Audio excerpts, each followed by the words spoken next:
McFarland.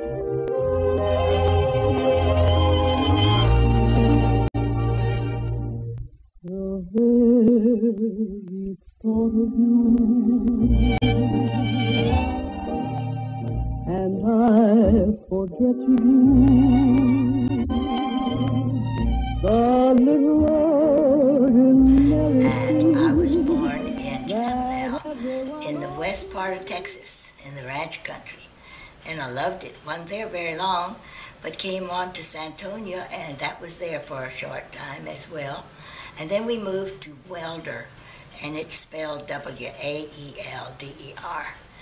And it was a wonderful little town in those days. It's nothing but J&B sausage now, and it's just, you go through and you're there, and at the end on the other side. But it was a beautiful place to grow up for a few years. And my grandparents were there, and relatives were nearby, and it was wonderful. I loved knowing everybody, and it was nice to be able to help each other. It was a very, very nice atmosphere. From there, when I was 9, we had this wonderful, she was a black lady who was very handsome, very fine looking. She was part Indian, American Indian. And she and her husband thought they would give the baby,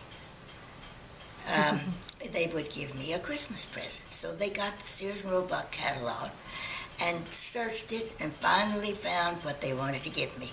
And it was a half-size violin with a bow. And I took to it. I really did. I began to play, so it really sounded like something, not squeaks. And from that, moved to a lot of other things. I went when I was 9 years old to the Nashville Conservatory of Music. And it was a lovely place to be. I enjoyed the people, and the teachers were wonderful. And from there, I went on to Chicago Musical College in the summers and studied further, and pretty soon you knew I was going to Chicago Musical College, and we had moved to Chicago. My mother and my daddy wouldn't let me go at that age of 16, that far away from home. So it was hard on my parents, but I didn't fully realize until later what a sacrifice parents do make for their children. And you have to get a little older to get that appreciation, I think. But it was wonderful. Chicago, I adore it, and I still do, and I miss it, and I can smell it when the wind's in the right direction. I loved the lake. I loved all the things that were there about Chicago. Even learning how much I love ice hockey. Whoa, it's the best. And we don't have it here much, but we're getting it in Houston. So one of these days we will.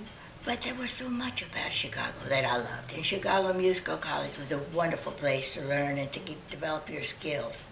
And I played with the Chicago Symphony, the Tchaikovsky Violin Concerto.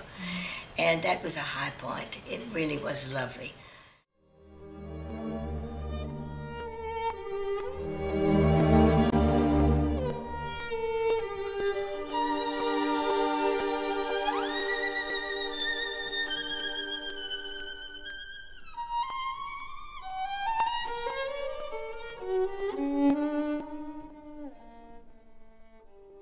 So exciting, and it's an experience that one never forgets, the way you are so buoyed up by the wonderful sounds of a major symphony behind you. It's exciting. And from there was still further. I went, auditioned with Ephraim Zimbalist at the Curtis Institute in Philadelphia. And my mother and I went there the following year. And I found it to be extraordinarily challenging, but altogether the kind of thing I needed right then. It was wonderful. My accompanist was a man named Vladimir Sokolov, and I had not seen him in many, many years, of course, until Russell and I went back to a hospital meeting in Philadelphia. And I thought, Russell, I just have to go by that beautiful Rittenhouse Square and see where I was for that wonderful time in Curtis. And so I did go back there, and I said, I'm not going to see anybody I know, recognize anybody. They won't know me, or I don't know them. opened the door, and there in that beautiful paneled entryway to this gorgeous place was Vladimir Sokolov in the middle of the floor. So I realized that you can go home again. Things can turn around and you can see old friends again. It was wonderfully exciting and a pleasure. And then after that, when I came back to Texas, I met Russell. And I went to SMU.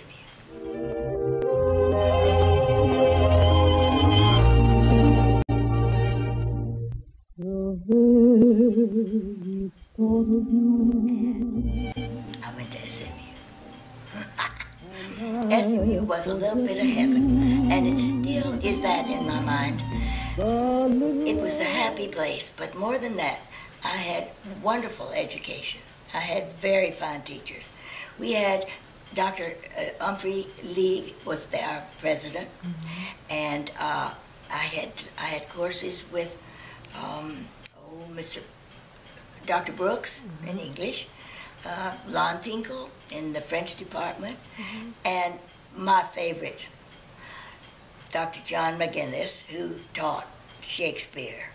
And I loved that man. He was a gentle, shy, sort of an introverted person who was a little bit timid, you know? But the more you got to know him, you just loved him.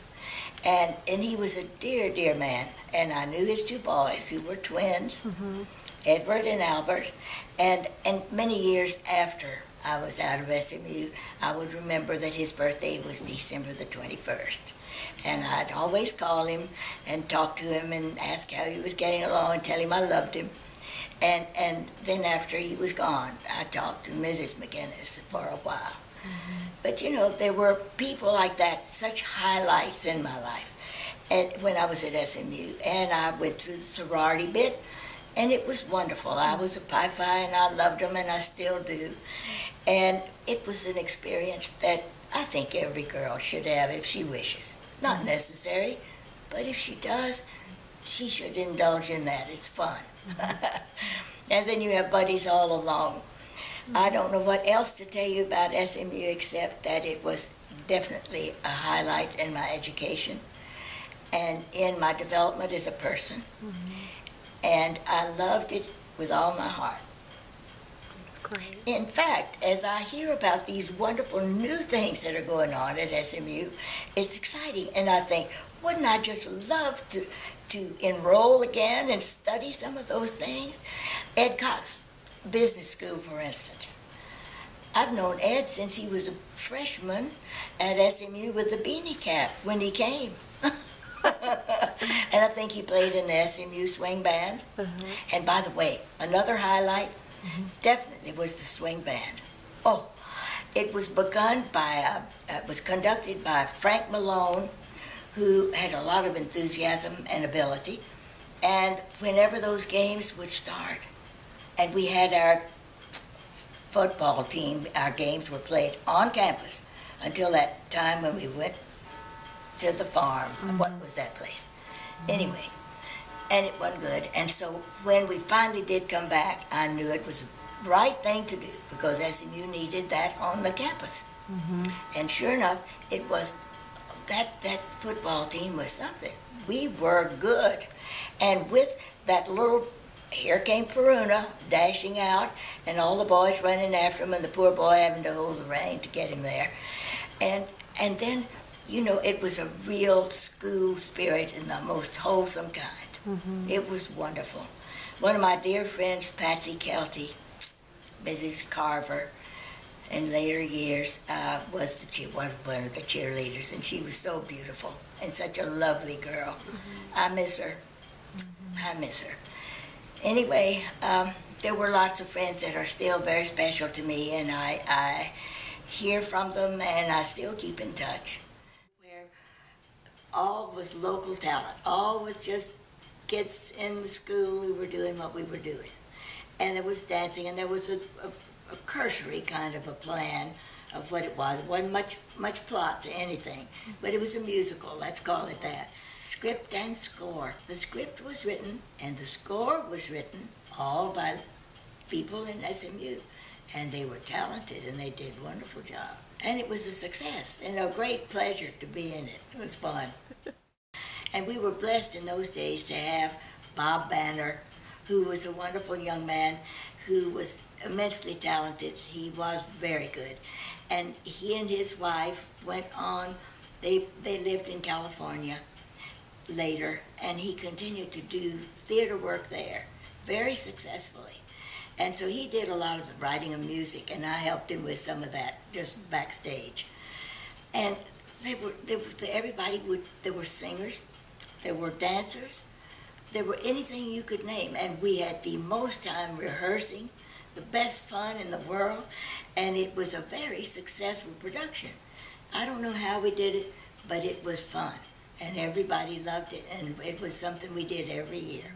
And so a group of us, Gordon Clemens and his wife Shuggie, and a great group, probably Benny and Bobby Singleton and Russell and I, no telling whom all else, went down to the theater where he was going to be. Mm-hmm. And here came Lucas. He was very theater, you know, with the zipped suit and all that. And so, but I think about Lucas with admiration because he was a brilliant dancer. He really was. He knew how to choreograph, and he certainly had the ability to dance remarkably for his age and training. And so one time he said, "Jenny, I'll race you to past the fountain. You want to start from the steps?" And I said, "Sure, let's do." And so it was a beautiful day, and I started from the steps with Lucas, and he shot past me, of course, but I didn't quit. And I got all the way past the fountain and down to the bottom. And there's a picture I have in my scrapbook of both of us when we were parallel, not for long. I love it. The theology department, where the ministers were going to be trained and taught. And across the street was this little white, shacky kind of place, not very big. And there was Britt, and all of us knew Britt. He was not very tall, and he had a white cap on, and I think he had an apron lots of times. And he would, people went there for Coke dates all the time. You would say, I'll meet you at Britt's. I'll meet you at the co-op." And it was fun. It was part of the monthly, daily rendezvous. Oh, the dances were marvelous. Oh, I was never happier than at those dances. The music, why in the world don't they still love to dance to that music? I don't know. It's melodic, and it's romantic, and it's soupy, and all those good things. You know, that kind of sugary thing. But it was so beautiful. And we would be cut in on. And oh my, the worst of all would be when you would be dancing with somebody and they would like to maybe get rid of you. They'd been having you too long. And so the line would be over here, and they'd hold a dollar bill behind your back. And shake the bill, and then somebody would then come and cut for the dollar. I hope I was never caught that way. But the music was so wonderful, and we all could dance. Everybody was a good dancer. Mm-hmm. And we would have, when you first pledged, you would have a line, and then all the boys would come through, and that's where you eat. Mm-hmm. And they'd pick out a girl they liked. Mm-hmm. So it was great that we met people. Mm-hmm. And it was really wholesome and wonderful and nice. And everybody, that's where you found people that you really were compatible with and would enjoy. I loved it. So there is a loving spirit there. There was no unkindness ever. I never did see anybody do something ugly to anybody else. We didn't know what drugs were, thank heaven. And we didn't even, girls didn't smoke very much, if ever. They didn't do it. It was a pretty wholesome place altogether. I lived at Snyder Hall on the second floor up on the corner where you could look back and see Dallas Hall. Oh, could see Dallas wonderful. Hall and the music center and the football players over there in their bailiwick. I don't know how all to tell you how good that was, but it was an experience I will always treasure and would encourage any young person, if they want the finest in education and a happy time, to go there. Gonna take a sentimental journey, gonna set my heart at ease, gonna make a sentimental journey to renew old memories. I got my bag, I got my reservation, spend each dime I could afford, like a child in wild anticipation. Long to hear that all aboard. 7, that's the time we leave at 7. I'll be waiting up for heaven, counting every mile of railroad track that takes me back. I never thought my heart could be so yearning. Why did I decide to roam? Gonna take a sentimental journey, sentimental.